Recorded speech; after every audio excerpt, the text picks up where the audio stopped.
Selamat datang kembali umat Allah Paroki Santo Vincentius Apaulo yang terkasih di Gereja Rumah Allah yang kita cintai ini.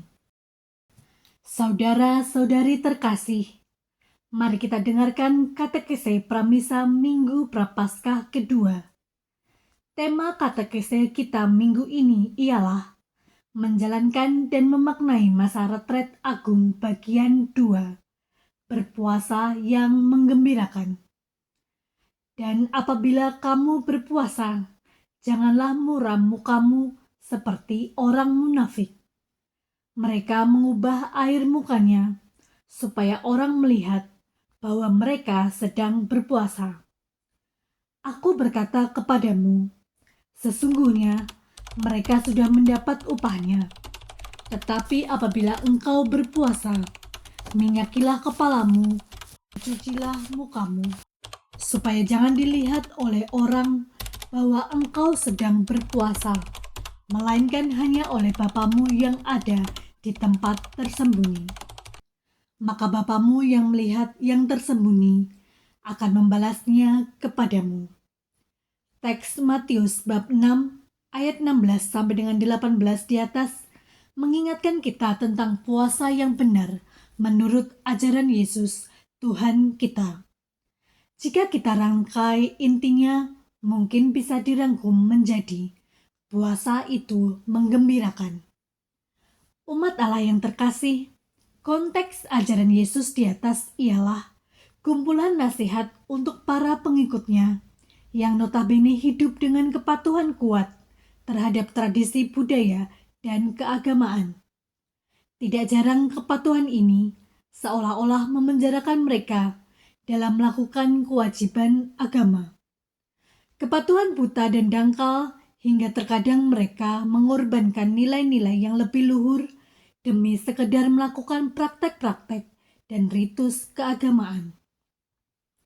Puasa menurut KBBI adalah aktivitas menghindari makan, minum, dan sebagainya dengan sengaja, terutama bertalian dengan keagamaan.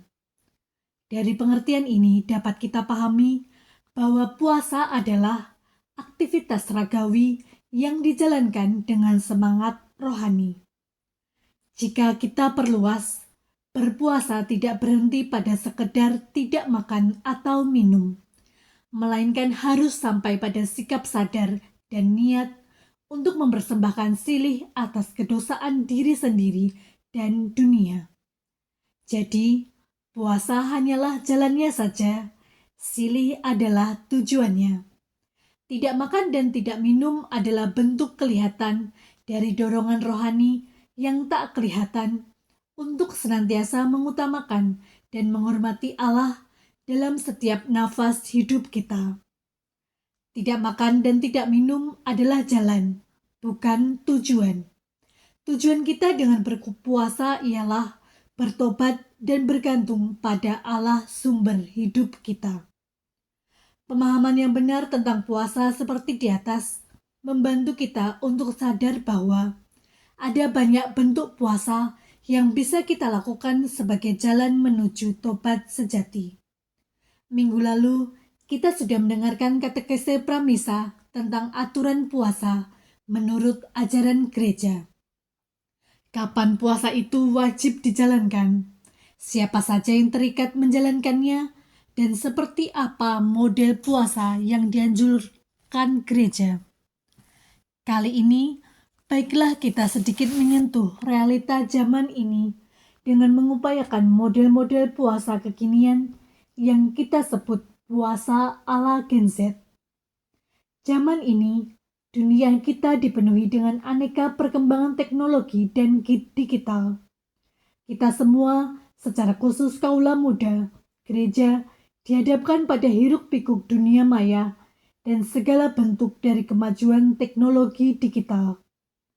Situasi ini tidak jarang menyesatkan dan mengaburkan apa yang utama bagi hidup kita. Maka, orang muda Katolik ditantang untuk berani mencoba melatih diri dengan puasa-puasa model baru, seperti puasa menggunakan media sosial berlebihan, puasa berkata kasar, puasa bermain game, puasa belanja online, puasa rebahan berlebihan atau mager, puasa overthinking, puasa pamer, dan sebagainya. Semua bentuk-bentuk puasa ini baiklah dijalankan dengan hati gembira dan tanpa paksaan dari siapapun. Adapun semua ini dilakukan dalam keheningan batin dan ketersembunyian tanpa menggembar-gemborkannya. Tercapainya tujuan utama yakni tobat sejati dan berserah pada Allah terletak pada seberapa sadar dan gembira kita ketika menjalankan puasa ini. Umat Allah yang terkasih, mari kita lakukan puasa yang diwajibkan gereja dan puasa ala Gen Z dengan cinta dan ketulusan, dengan ikhlas dan gembira, dengan senyap dan tersembunyi, agar dari tempat tersembunyi Allah melihat dan memberkati kita dengan sukacita sejati yang tak terperikan. Tuhan memberkati.